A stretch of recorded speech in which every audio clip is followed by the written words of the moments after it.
friend. Welcome to the Speakeasy podcast. We're going to talk about motherhood again today, but God has been really doing something in me with my motherhood, and I wanted to talk about it. And then, as He does, He perfectly lined up. Honestly, like there could not have been a better guest to welcome to this conversation.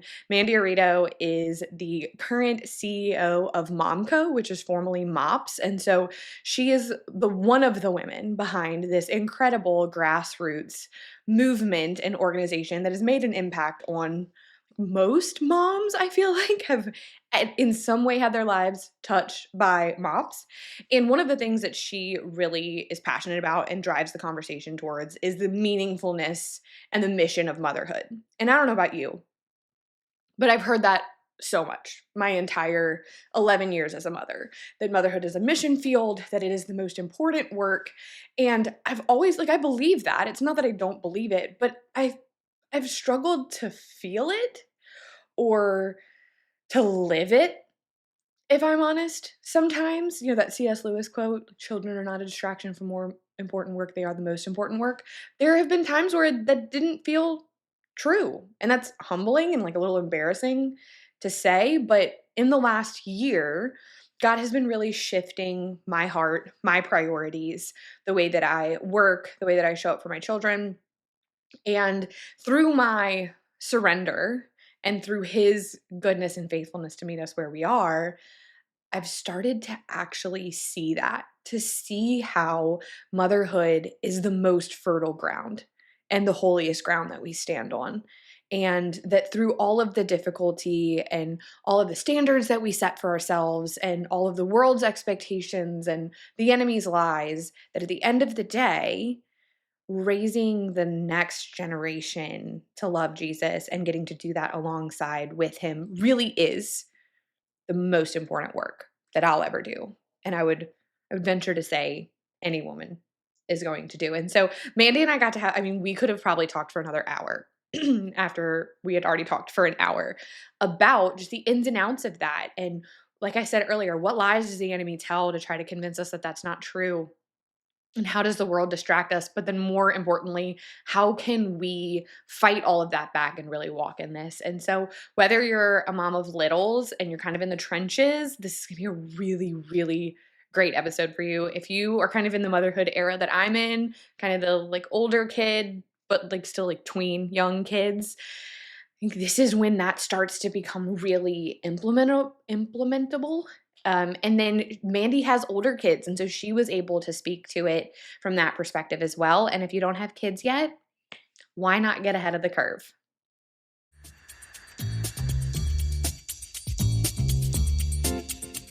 Oh, Mandy, welcome to the Speakeasy.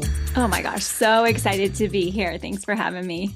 So when we got on the call originally before recording, I was like, hey, MOPS, you founded MOPS. Like, I don't know a mom that has not, if not been touched by MOPS, at least heard of it. But then it's also, you put it really well, like it's this grassroots thing that's not, like, it's just incredible. It's this really phenomenal thing that you've built that touches lives.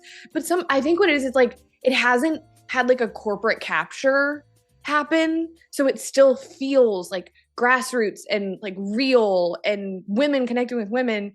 And it's just, I went to MOPS when my kids were small. I remember my mom going to MOPS though. Like I remember my church, and then I remember volunteering to watch kids that their moms were going to MOPS. So it's like, it's really just this incredible thing that you built. And I know that you know that, and you probably don't need me to hype you up about it. But when your email came through, I was like, oh, yes, let's do this. So I really am so excited to have you. Oh my gosh, it's so cool. And I would love to take the credit for starting MOPS, but actually it was started by 5 women in Colorado Right. over 50 years ago. Right. So I just get to carry on their legacy, which is really cool. Yeah. Well, and that's what I meant. I knew that, but it's just that like you are a part of it. Like that you have your hands in it is really just this. It's like, 50 years. Like you're carrying this legacy. I know, and I think right? done a really great job. Thanks. Yeah. I love that what MOPS represents and now MomCo, because it started literally with 5 women who like lived in the same neighborhood and were friends and were like, hey, let's put together a gathering for moms because we know that moms need community and they need practical resources. And like 50 years later, it's influencing 4 million moms a year in 111 countries. And I think it's just this testament to like when a couple of women come together with an Come on. idea, what they can make happen, right? Come And on. so I just get chills every time I think about it. And God just does big things when women come together, even with a small Yes. idea. Yes. I think that is one of his favorite ways to work is through like, I mean, I think about all the time. Who did he tell to go tell everybody that he Yeah, was alive again? A couple of women, and look so true. what that has done. So where does your story intersect with MOPS, which then becomes MomCo? How did you kind of begin running along with them? Yeah, so a friend invited me to a MOPS group when my kids were little. They were like 5, 3, and 1. And I was like, not my scene. I'm not like a mom group kind of gal. And especially not one that's called MOPS. And so, but I really love my friend. And so I showed up anyways. And it actually became like the safest place in the world for me to say all of the real things that I felt like I couldn't say to anyone else. Mm, And so I went to my group for a little while, and then I got a call from headquarters asking me to come out and be a part of the organization, leading all of their marketing efforts. And I turned them down because it didn't make sense. We were living in Southern California at the time. We would have to move to Denver. We had this great community. I had work that I loved there. And in the middle of the night, I know it sounds super cheesy and cliche, but I literally felt like God woke me up in the middle of the night and said, "You guys need to go and you need to go now." And so mm, the next day, I told my husband, and he's like, "Okay." And so 8 days later, we were driving out to Denver. We didn't have a place to live. We didn't know any of the details of how things were going to work out. He was like calling rental properties from our U-Haul as we were driving. But we just knew that God was calling us to come out here. And it was the best decision that we didn't make on our mm. own. And Yeah. so it's been over a decade now that I've been leading the organization. And I am so grateful every day that I get to do this work. I think maybe the last 5 or 6 interviews that I have done, and there has been a bit of a theme of people like start God asking people to start things. None of it has made sense. Like Mhm. no one's story has it been everything lined up and God gave us a bullet point list and we just went through it because when does it ever go that way with God? Never, Ever. never. You Yeah, know what I mean? so true. Because those are our plans. Those are like the way that we in our humanity think things are going to work. But the reality is look at the Bible. How many times did God wake people up in the middle of the night and Totally. go do this thing that not only a lot of the time doesn't make sense, but sometimes goes against like better Yes, judgment. like good choices. Yeah, Right. you're so right. Do you have a Yeah. story? Do you have stories like that in your life? I mean, a little bit. Like this whole podcast started when my kids were really young and I was stretched thin and I had no money, no platform, like nothing. And I felt like I was supposed to start having conversations that I wasn't seeing that I really needed.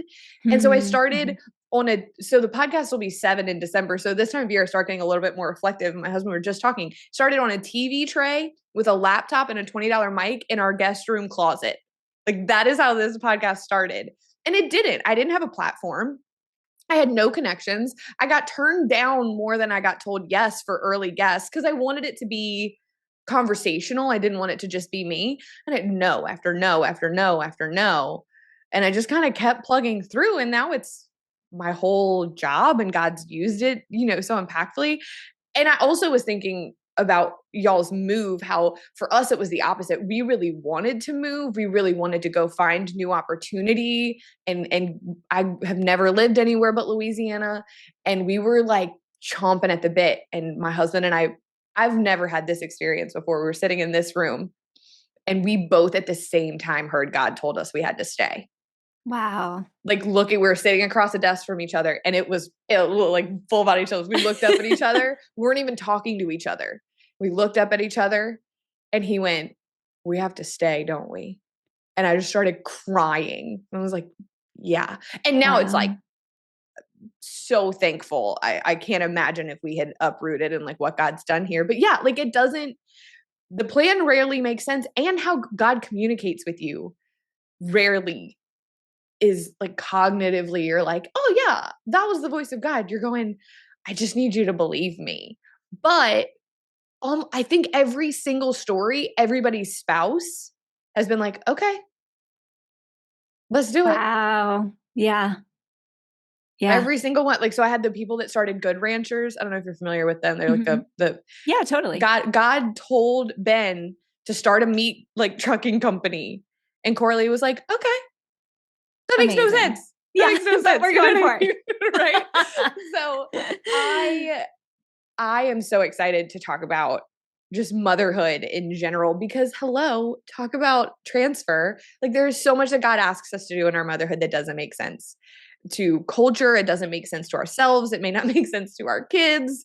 And that he asks us to do it differently a lot of the time. And I think a lot of that comes from our mindset and our perspective around motherhood, which is something that God's really been working on me in. And so I'm excited to talk to about this with someone that like you have this thing that you love, that is good, that is from God, that you're running, that's a mission, but then you also have like the ordinary days as sacred work as well. Yeah, isn't it interesting? I've been thinking a lot about this. My kids are a little bit older now, and it's given me some perspective. But I just feel like motherhood is such a holy, sacred thing. And the other day, I don't know, I had my period or something, and my husband was like, "Oh, I'm so glad I don't have to have my period," or whatever. We were talking about it. And I was like, actually, I'm so grateful for it because it means I get to have kids. And Mm. it's been like the biggest unique holy in that I understand God better because I have grown a child and because I have birthed children and because I'm raising kids. And motherhood comes to us all sorts of ways through Yes. adoption and through surrogacy and all sorts of things. And that doesn't diminish any of our experiences. But for me personally, I was just reflecting the other day on the gift of our bodies and how motherhood impacts every single area Oh, of our lives. Every cell in our body is changed because of our motherhood, our days, our rhythms, everything is impacted by it. And what a gift. And it's a challenge that comes with that gift, but I think it's just unlike anything else. And honestly, men don't get to experience it like we do. yeah. Well, and I think when you can see it as a gift, as with anything, it really does.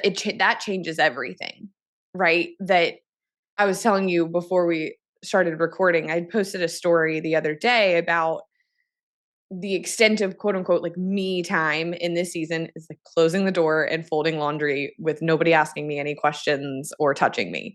And that, I mean, I would say months ago, that was kind of a point of resentment because for me and like my story, my girls went to school for a couple of years and then we just pulled them to homeschool a year ago.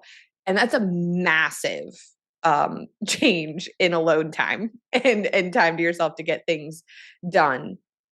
And even though it was something that I fought for, that I knew was the best thing for my kids and for my family, once it was here, and I'm still working and still, creating and have this thing that God and I have built that I love, that was one of the biggest struggles for me was, I'm just gonna be super honest, like seeing the motherhood work as important or as meaningful. And so those moments where I would kind of tuck away, I'd be like what, this is this is all I get to refuel myself is folding laundry by myself, and it was like this kind of resentful, bitter attitude. But the answer to that has been surrender for me.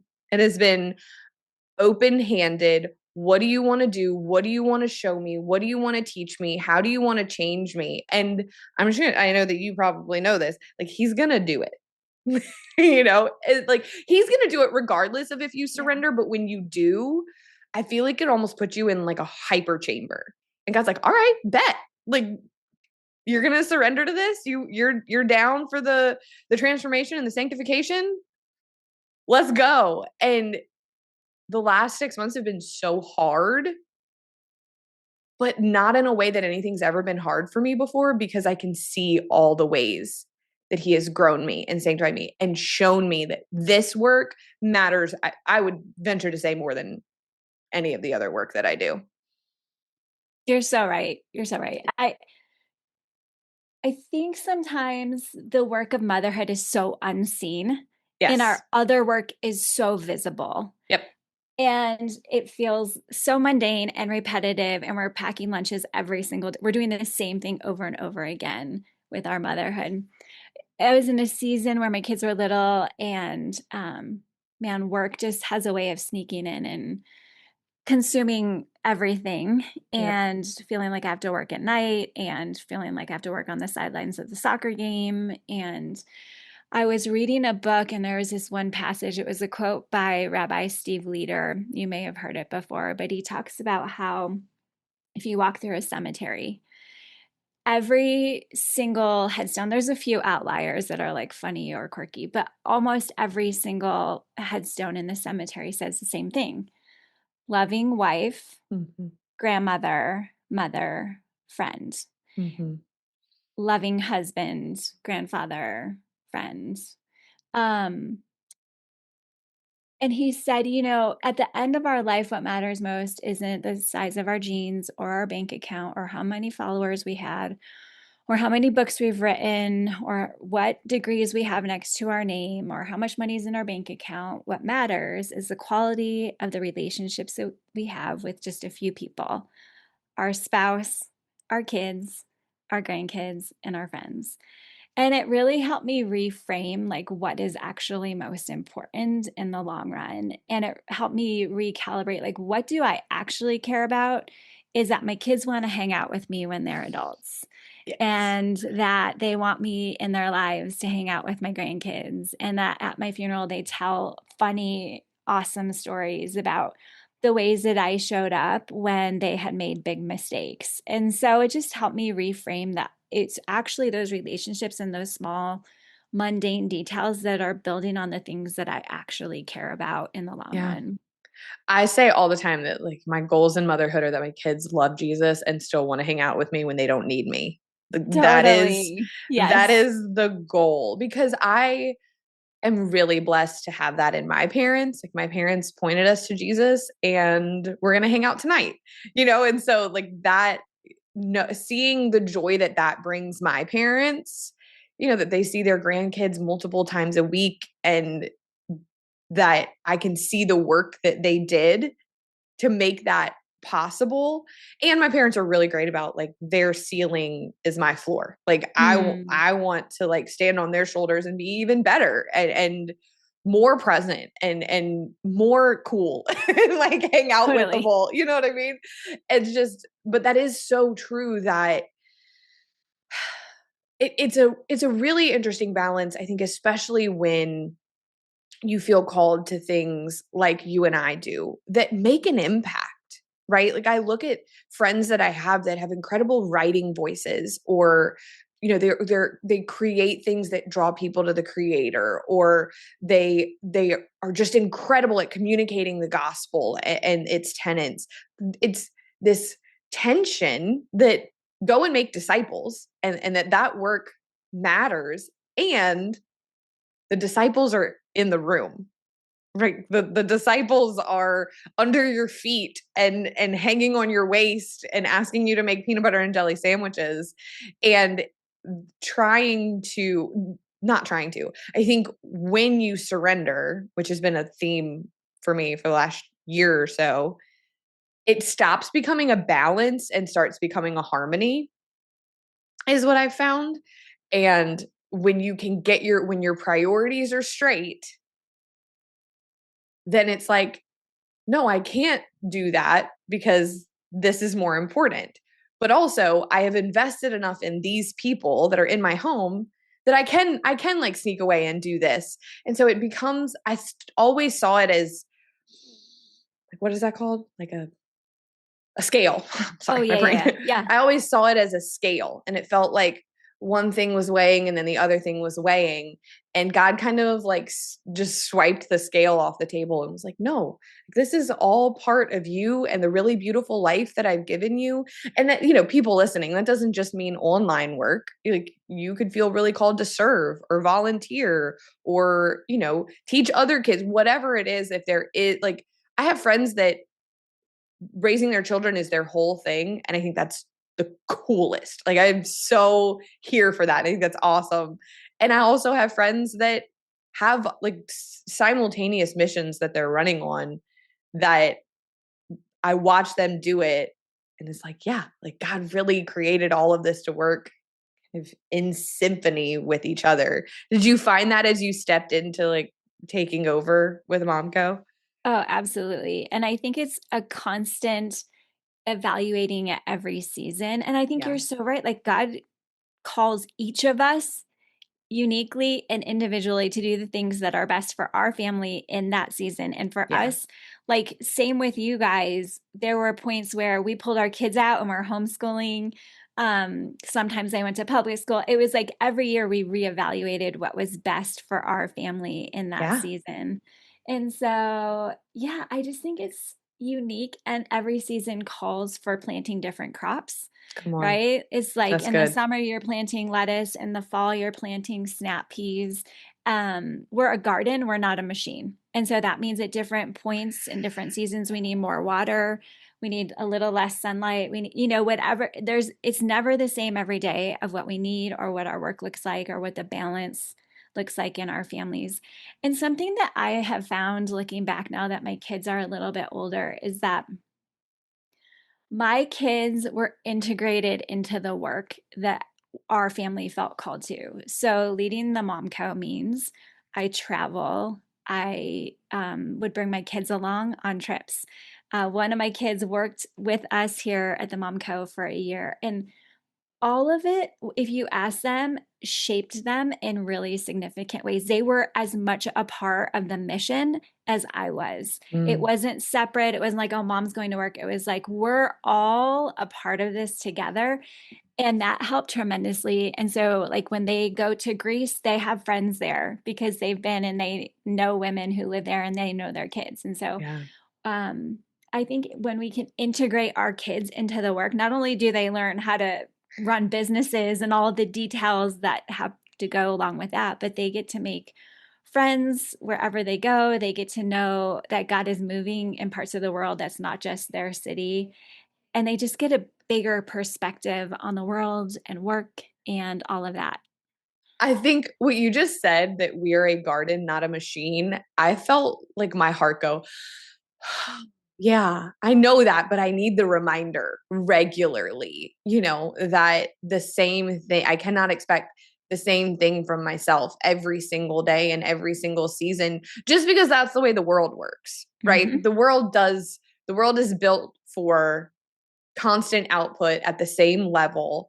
But I had a few episodes back, if you're listening to this and you have not listened to the episode with Erin Lynham, she's a master naturalist, and she has done all of this study of how nature shows us that work, rest, work cycle, and how it is shown in trees, flowers, crops, but it's like everything, animals, like every part of creation is touched by this idea that we are not machines, that we are creations, and that God's creation that he exemplified for us included rest.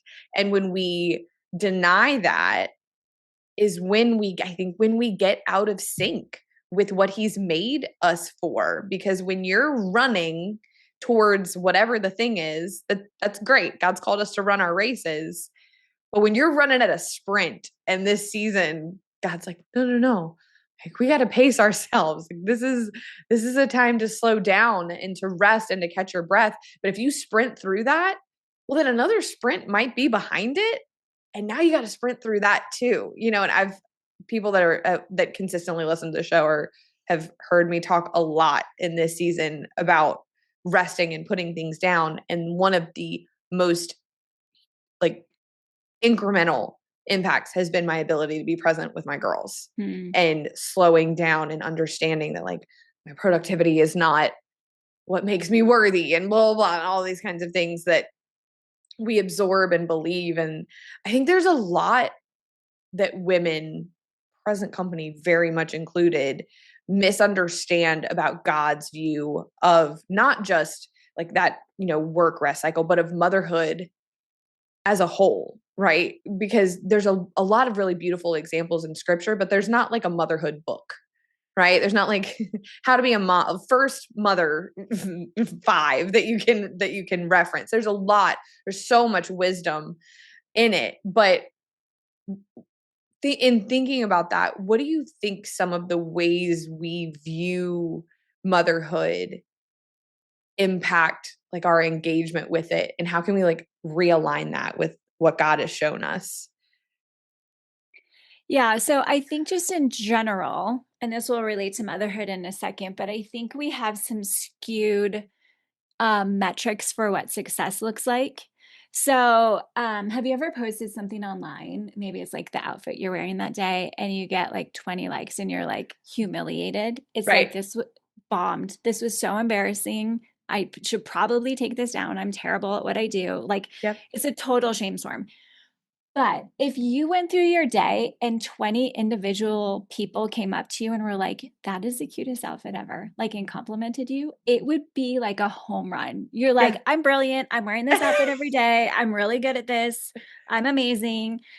Um, so we have some skewed metrics around what success and belonging and flourishing look like. And I Yeah. think that relates to our motherhood too.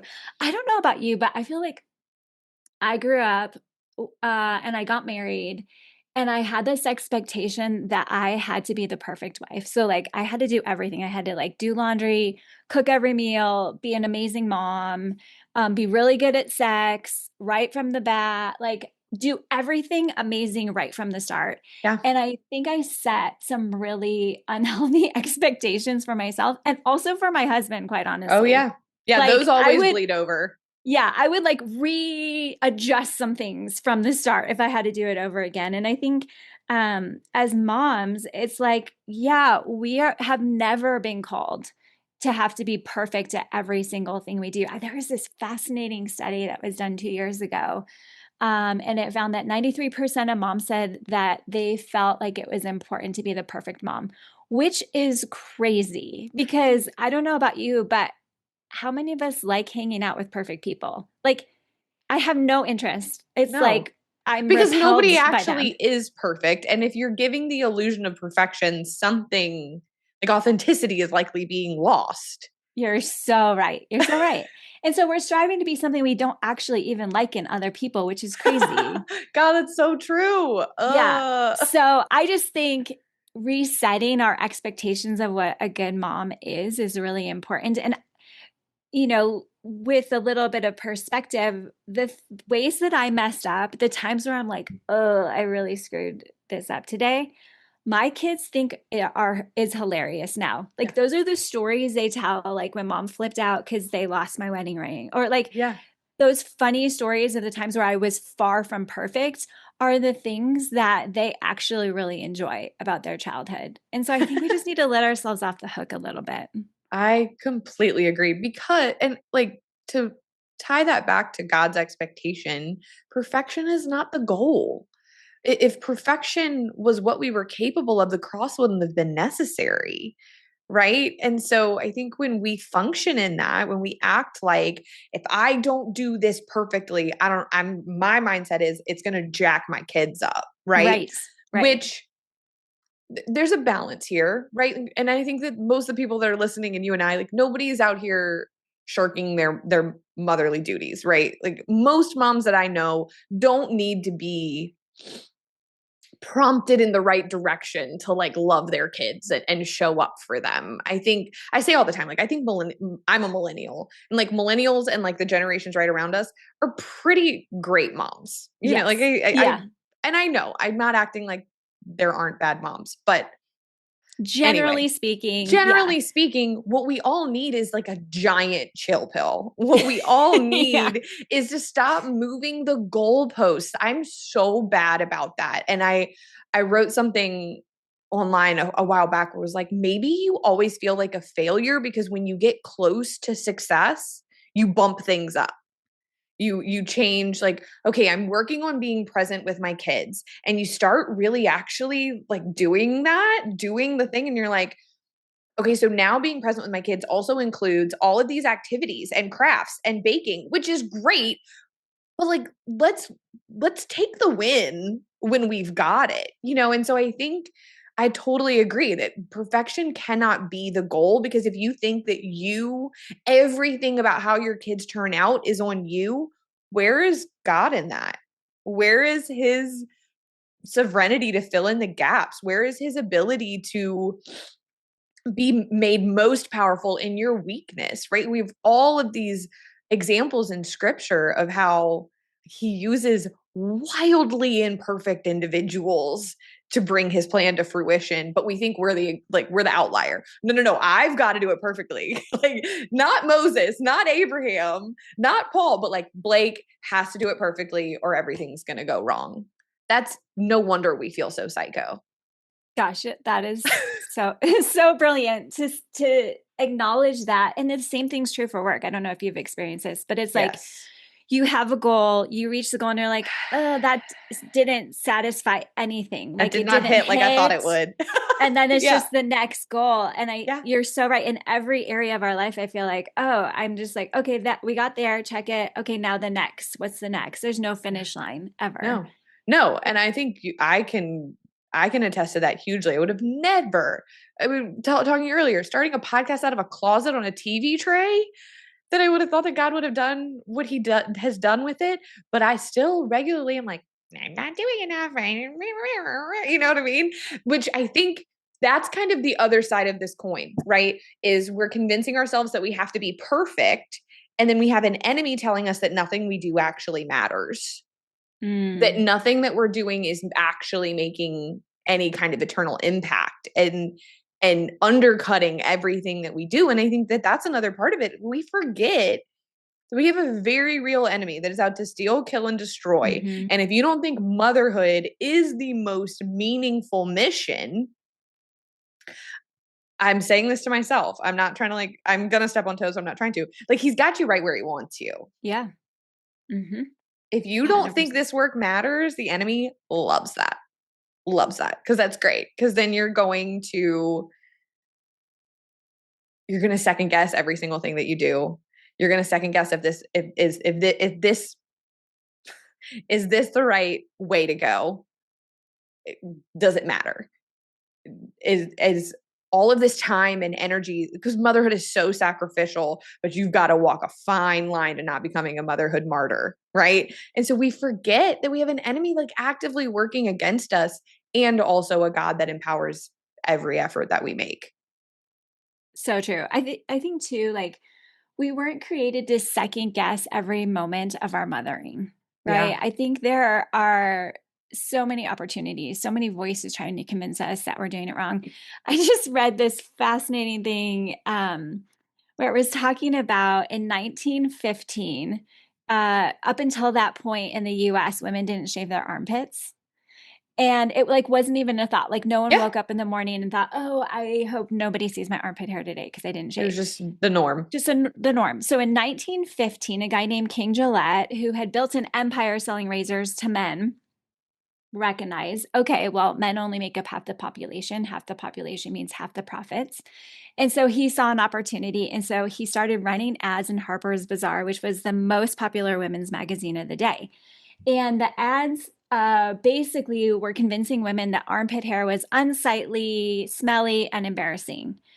He was manufacturing insecurity about a personal problem that didn't even exist a few days before that. It was wildly successful. By 1968, 99% of women in the US were shaving their armpits. And it's just this idea that we have so many voices trying to tell us what's wrong with us, how to fix our embarrassing bodies, what we should look like. And I think it's an opportunity for us to ask the question, who told you that? Who Who told told you that? you that these were the metrics around what success looked like so that the goalposts don't have to keep moving, like you said earlier? We can rest in the fact that um, we have a God who speaks life over us. And really, that question, who told you that, comes straight from Genesis, where Exactly. Adam and Eve had eaten the fruit and, they go and hide, they cover themselves in leaves, and God walks through the garden and he's calling out to them. And Adam says, I heard you walking through the garden and I was afraid because I was naked. And so I hid. And then God asked the question, who told you that? Yeah. Who told you that you were naked? And so I just think it's this question that we can ask ourselves of who is telling us, who is feeding into the expectations that we're putting, that we're establishing for ourselves. Because, like you said, there is an enemy who is trying to convince us that we have to accomplish things that God never asked us to. Well, and I love those two questions from Genesis because I do think that they are the core of a lot of our experience with the world and with God. Because when God is asking us who told you that, we have often believed the original lie, did God really say? Mm-hmm.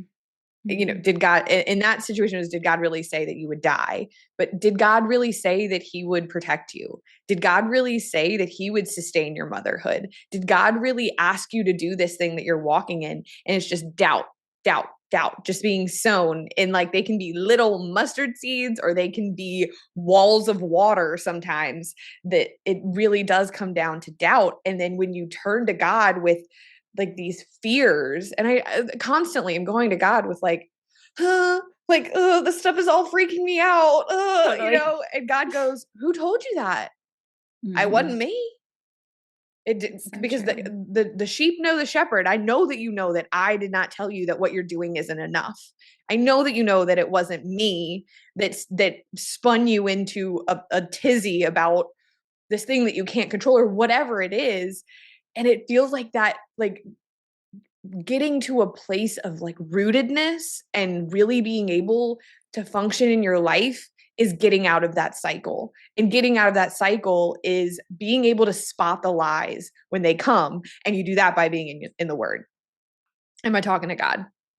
Like, ultimately, at the end of the day, I love books. I have a stack of books that my friends have written that I'm reading through. And I love podcasts. And that's all, like, clearly I have one. I love all of that. But if all of that stuff isn't pointing you to the source and you're not encouraged to open your Bible as often as you can, those lies, like, he's really good at it. Like, the enemy is like known as like the liar. You know what I mean? And when you can get out of that cycle and you stop having to go to God with, like, when you're going to God, you're like, you know, yoked in with him and you're working, on mission together, then like the goalposts do stop moving, Mm-hmm. right? Because you're Mm-hmm. in communion with him and you know what he's asking of you. And I think for me, and I think for a lot of women, one of the ways that the goalposts move, and I've heard you talk about this, is like the difference between meaning and busyness, right? That like, and you talked earlier, motherhood is a lot of monotony. Like, and no matter how much you try to not make it monotonous, a lot of the time it is. And so we fill that time and we add to our plate and we add to our plate and we end up so busy, but is it meaningful work that we're doing? That's like a hard question to ask yourself. It totally is. We did a study last year with Barna, and we found that 83% of moms said they feel like they're not contributing anything significant to the world, which is astounding, right? It's crazy. Wow. But I think we all can acknowledge, like, sometimes we get really addicted to being busy and to filling our time. And it makes us feel in some way like we're accomplishing something, but actually none of it is really meaningful. Or we fill our lives with distraction, to the point where we lose focus on what we actually even care about. And so I think there is a big differentiation between busyness and meaningful Yeah. work. And so when we can differentiate that and really assess, like, how can I structure my days to prioritize the meaningful, whether that's sitting around a table for dinner with my family and looking each other in the eye and having an interesting conversation instead of rushing around and having to run off to sports practices and eating in the car or whatever that is for your family. I think the meaningful things, and I have to reevaluate. I do this in my own life every quarter where I'm like, Yeah. okay, how has my calendar gotten so crazy that I need to reevaluate to prioritize the things that I actually care about and that are actually beneficial for my family and my work. And so we have to do it every quarter in our family, but it's just so helpful to kind of reevaluate. I'm curious, in talking about scripture, I do a chronological reading plan that I do Yeah. every year. I read through the whole Bible. Do you have a rhythm for being and reading the word, or like what does that look like in your daily life? I love that you're asking me questions. I don't ever get interviewed. So I'm like, I is just this get is what it feels curious. like? I'm like, No, give me I the love scoop it. on like Yeah, your. yeah, yeah. No, and I'm the same way. So yes, I like to read through books at a time. I did the chronological thing. I have done I have done the chronological thing a few times, and I do enjoy that, and I think it's really necessary. Like, I think it's important to read the whole Bible. But my favorite way to study is to take a book and I've hung out in a singular book for almost a whole year before because I Mhm. will just slow roll my way through it. There are times where I get stuck on 2 or 3 verses and I'm unpacking those verses for weeks at a time. Um, I did Ecclesiastes recently, and Ecclesiastes 3, we've all heard like there's a time to weep and a time to rejoice and all that kind of stuff. And we've read that a million times. But for some reason, especially for me, like in this season where God's asking me to slow down and doing a lot of reevaluating, I was reading through Ecclesiastes. And when I got to 3, I was like, I can't leave this chapter. Like I think Mm. I hung out in that chapter for a full month, which is fairly long, but just really understanding the idea of seasons and what those seasons mean for us and how that works with God. And so I love the Blue Letter Bible app and the Enduring Word commentary and the Wearsby commentaries. And so I have a Bible basket that has like all of like my notebook and my Bible and pens and all that kind of stuff. And that thing just gets hauled around wherever I go. I have to do it in the morning too. I've tried because mornings are crazy, with especially with homeschooling and like we got to Yep. get into school and stuff like that. Trying to go to the gym, but so I did for a little while try to do it in the evening before I went to bed. And for me, like I need to start my day there so that I remember, like it just reminds me throughout the rest of the day to like check back in, like stay connected to the vine throughout the day. But it usually looks like my kids around. There's typically Hmm. one of their heads are in my lap or they're asking questions or, it's not quiet time is a myth unless you don't have Totally. kids. So You know true. what I mean? Yeah, Like absolutely. quiet. I mean, look, I do get up before my kids, but it's still too early for me to really open my Bible. Like I'm Hmm. still not awake enough. And so it's usually with my kids around or they're doing something, in my presence. But the rhythm is just every morning I'm opening my Bible. I'm usually sticking to this, like I've been reading Daniel for months now. I usually am sticking to the same book and I'm being interrupted multiple times. Yeah. Like Yeah. a multitude of times. If this morning the interruptions were Forrest Frank blasting from the Alexa at one point, and then someone else needed snuggles and so I'm like one armed, reading and writing. But isn't that motherhood? Yeah. Right? Like Yeah. that I love the times where I do get to like quietly sit and do it by myself, and those are really beautiful, and I can hear from God, but I hear from God with my kids all around me too. So, yeah, same, same. And I think it's so good that you dispelled that it doesn't have to look a certain way. Like, Yeah. so often I think we're told, like, it has to be like your quiet time. I'm like, no, I am like listening to the Bible app as I'm doing drop offs at school. It's like Yeah. you fit it in 5 minute increments here and there, and that's Yeah. okay. It doesn't have Yeah. to look a certain way. It doesn't have to be, all perfect and with your highlighter and all that kind of stuff. It's like, just fit it in. Yeah. It can be however. Especially in those little years. Mhm. Those little years are hard, period. Mhm. It can be very difficult to really read your Bible, which is why something like MomCo is so great. Yeah. You know what I mean?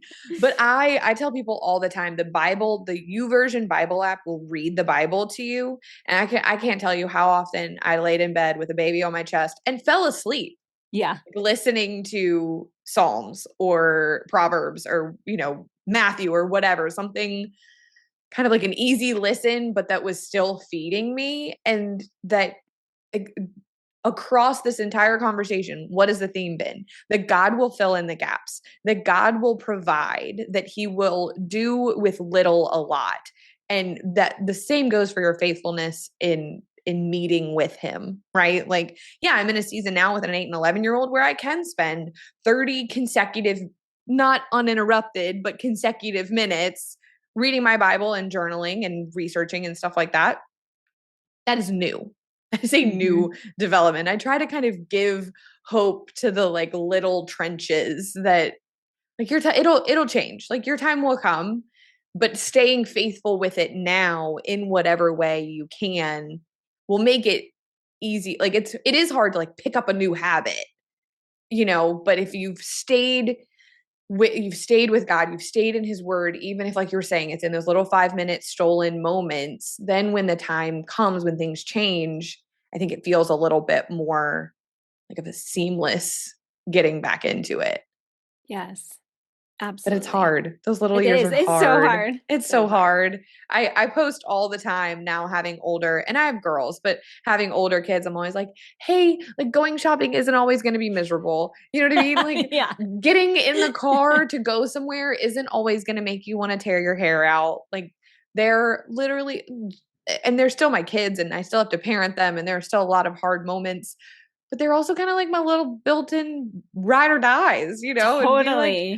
go to Yes. Hobby Lobby and they found the cute, like we were there for a pumpkin for a certain space and they found it, and like it's so much more fun now. And so not that it wasn't fun back then. It's just all different and the different seasons present different challenges. And I just remember being like, am I always going to go to the store with screaming children? No, No. you're actually Yeah. not. I know it Yeah. feels like you are, but you're not. And I don't know about you, but as my kids get older, I'm like, they're cool people. Like I would just hang out with them if like as friends. Like 100%. love them. They're hilarious. They say the funniest things and like How old are insightful yours? things. 23, 20, and 18. Yeah. And so they're like my favorite people in the world to hang That out is with. the goal. Yeah, That I is the love goal. it. That is what all of this is about. It really is. Like, I want my legacy to be that my kids want to hang out with me. I know we said that at the beginning of the episode, but I don't know if you've seen there's that like really cute reel trend. And it's what does it say? It's like the more mothers enjoy their motherhood, the more children enjoy their childhood. Oh, I definitely believe that. I Yeah. believe that 100%. And so, Hmm. how do you fight to enjoy your motherhood? How do you fight to like not let it become something that feels like this monotonous drag? You hand it over to Jesus. And like, there's a million other things that you can do. And I love all of those tips and tricks. And I love reading all of those books. But at the end of the day, you hand it over to Jesus and Hmm. you do it with Him. Because if He called you to it, I remember a friend speaking this over me when like God had entered us into something and I was like, like, I don't know what to do now. She was like, God did not bring you this far and then go, okay, figure it out. Have fun. Like, if God walked you into motherhood, does He not want you to enjoy it? Yeah, that's good. My whole mantra in raising my kids, and it was because I desperately needed this mantra, was to have more fun. And I actually wrote a book about it I was about to say, because you wrote the book. I needed it so badly because I had just started to take myself too seriously. And like every decision felt agonizing. Like, where do we send kids to school? Ultimately, you make your best decision and Yep, it works out how it works out. yep. But it feels so all consuming. Do we put our kids in competitive sports? It feels like this huge decision. Um, it's actually not that big of a deal because hardly any of our kids are going to end up playing sports in college, anyways. Like, Right. let them have fun. I just wish for so many moms that we could just infuse a little more fun into our mothering, because the things that feel really high stakes, yes, they're important, but in the long run, they're just a simple choice. And no Yeah. matter what choice you make, it's going to work out. And so infusing fun just gives us our life back as moms. Yeah. No, that's so true. I actually had a friend ask me this morning, do you feel playful? Or What a like, how great question. often do you feel playful? And I was like, it's not super often. Like, I would say it's more often now than it was when they were super small, when you're just like drowning in sippy cups and diapers. But I was like, dang, that's a great question to kind of chew on because, and I saw something, I can't remember, I can't like source who it was, but they were talking about like, if you don't think that, that God has a sense of humor, a sense of playfulness, then you won't either.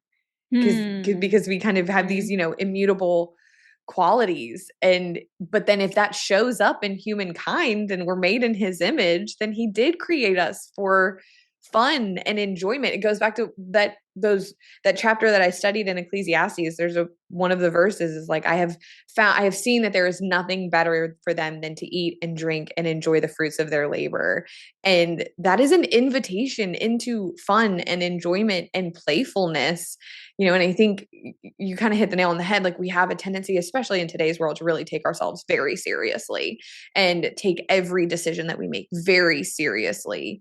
And, you know, there's always the qualifier, like, no, we're not talking about negligence here, Right. obviously. Right. But as I've surrendered, as I've grown in trusting God with things, I've actually processed with my husband some that, like, sometimes it feels like not caring, because Hmm. when you are in pursuit of control, control can really disguise itself as, I just care a lot.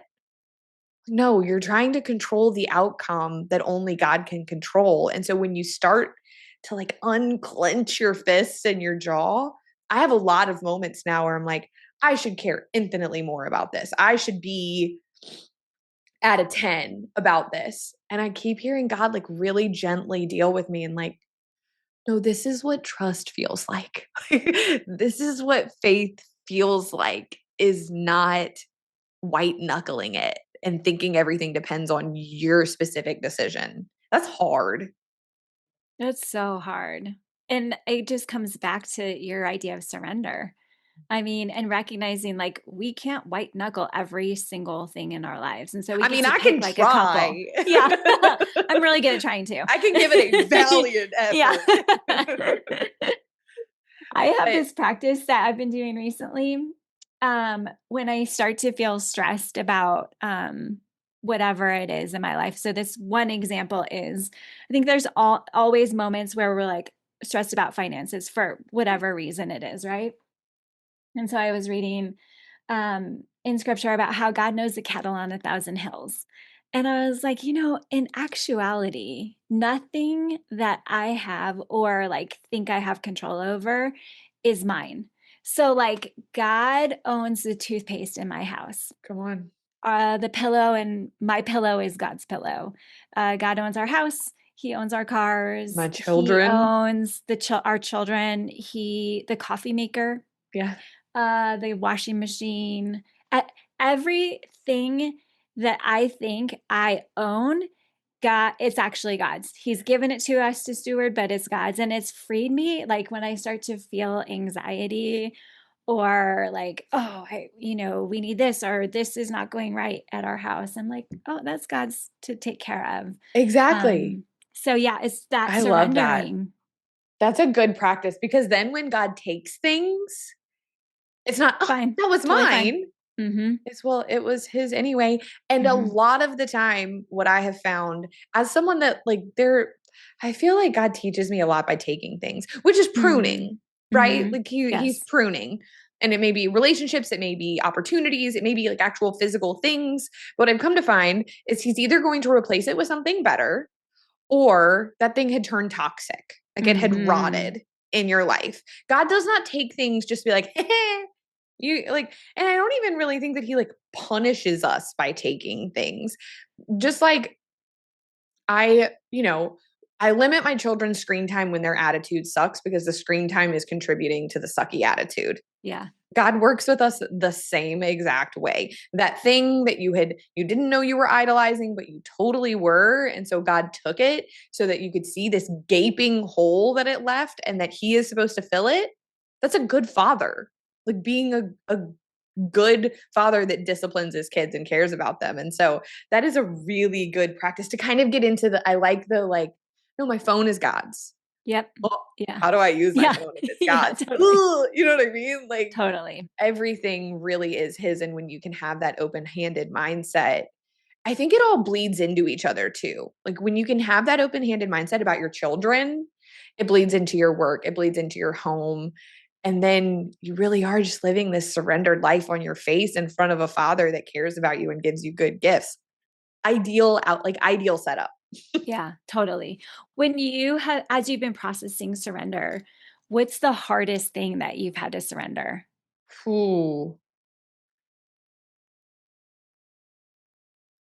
Um, I think so. Let me reframe that. God and I built my platform over the last 4 years on a lot of political commentary. I have a little bit of a law background. I've always loved it. There was, this open market for someone that like I try to filter things through Jesus and make things make sense and take these big complex things and bring them into like layman's terms. That takes a lot of time and it takes an incredible amount of energy. And I loved it. I thrived in doing that. And then our like home and family situation shifted really significantly with my like husband going back to work and kind of a bunch of different things changed. And God really asked me to put that down and continue to like create. And there are certain things that happen that somebody gave me this really great analogy of like, you've built the lighthouse. And so now when a storm is coming, you can run up the lighthouse and light the lighthouse, light the flame and be a beacon for people and continue to point them to Jesus. But that's been incredibly difficult to let go of, in part because I loved it. And I think I was skilled at it. And also I definitely was finding some identity in it. Mm-hmm. And God had like given me this platform, and there was the concern that it was all going to fall apart if I wasn't doing that constantly, which it hasn't. It's only grown because that's how God works, and now I get to like slide into that space from time to time and offer value in that way. But that is maybe in the last 6 months, the top thing that I would say in a list of like probably 5 things that were big things that God's asked me to let go of. And it's not that he took it. Like he really asked me to let it go. I think, does that make sense? Like I think sometimes we Yeah, hold on to absolutely. things and then he does kind of have to like wrench it out of your hand. It wasn't that, because I do feel like he still from time to time will like place it back in my hands and go, okay, I want you to step into this for a little while. And then he'll be like, all right, step back out. And it's been like, that's forced me to get really in tune with him and like learn how to hear his voice, because I don't want to be disobedient. And I felt very clearly that he asked me to loosen my grip on this thing. So yeah, it's been hard, hard. It's so hard. One of the practices that I've been trying to implement in my life is the minute I sense that God is asking me to do something, to do it. Whether it's like, you need to call this person, it's like, Yeah. I don't really want to, but I'll do it because you tell me to.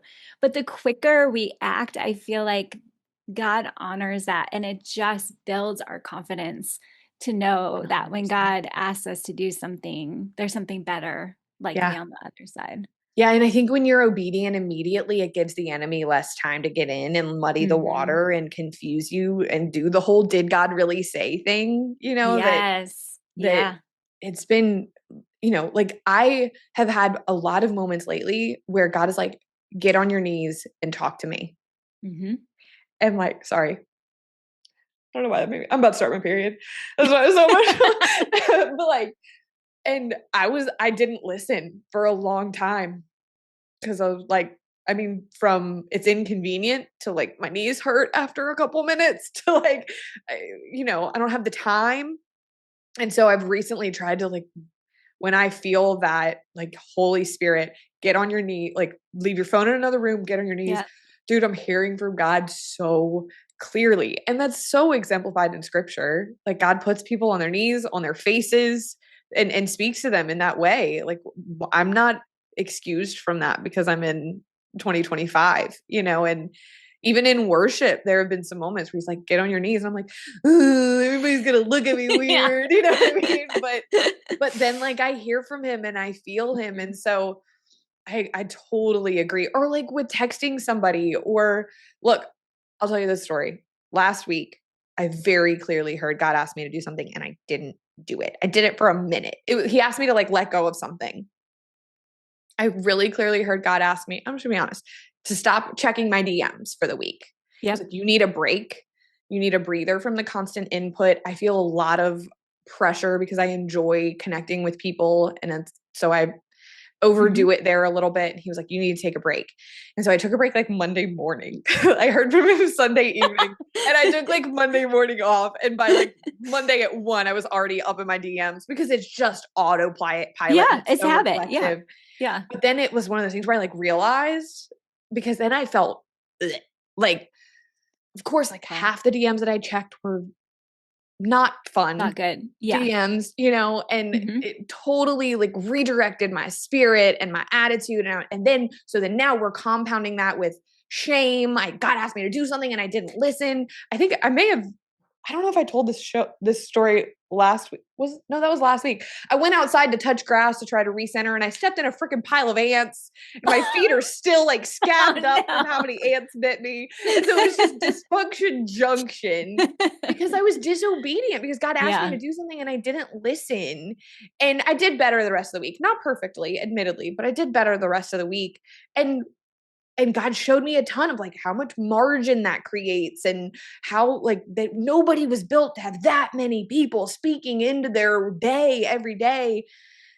But because I didn't listen, like that, the heaviness that I felt of like, oh, God was trying to like keep me protected. He was trying to like give me some space for him to be able to speak. And I wasn't obedient. I was honestly in the end glad though. Like I was glad that I didn't listen in that moment because it was such a wake up call to Hmm. exactly what you're saying.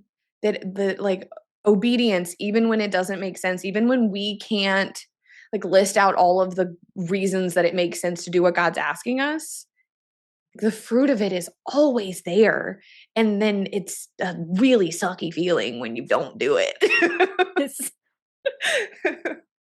it's absolutely true. I know it sounds like you pray this prayer too, but like one of my prayers is like, God, open my eyes to anything that's distracting me that I don't realize is distracting me. And sometimes I'm surprised by the things that God's like, yeah, no, this is Oh, not yeah. something that you should be doing right now. So my thing lately has been I like reading Pride and Prejudice fan fiction before bed. Okay. So that's kind of like my decompression thing that I do before bed. It's like funny, and people like write all these different versions of Yeah. Pride and Prejudice, which is my favorite book. And God's like, yeah, no, this is not helpful for you. And it's so crazy sometimes how hard it is to reset Yes. habits and practices like checking your DMs. So reading fan fiction before bed, I'm like, oh, it's just like this cozy thing. Well, no, so I totally agree with you. It's like sometimes surprising things too that God Yeah. is like, yeah, Oh, no, this is not serving you well right now. yeah. Yep. And also like we talked earlier about seasons. Like this just may be a season where God's like fanfic's not for you in this season. Yeah. And you can pick it up down the road Again, or you may another never time. pick it up again. You know Yeah. what I mean? Like he may fully ask me to step back into the political ring one day. And Mhm. and if that's the case then I'll be obedient. But for now, like I'm going to stay where he's got me and seeing life as seasons, I think makes like I have an all or nothing attitude a lot of the time. Like this is forever, forever, Yeah. ever. This is one thing. But then like that so does not jive with motherhood, right? Because if the 3s and 5s was going to be forever, well then why are they 8 and 11 and like so different now, Totally. Yeah. But We could yap for, I think, another hour. I really loved this. This is like, you made me laugh, you made me think, I answered questions, which I never do on my show. And so thank you so much just for your time and also just for the mission that you're running on and for the example that we can make a really big impact in the world, but a bigger impact in our home. And that like really is the most important work that God's given us. I think you're an incredible example of that. Thanks so much. What a treat. It's such a fun conversation.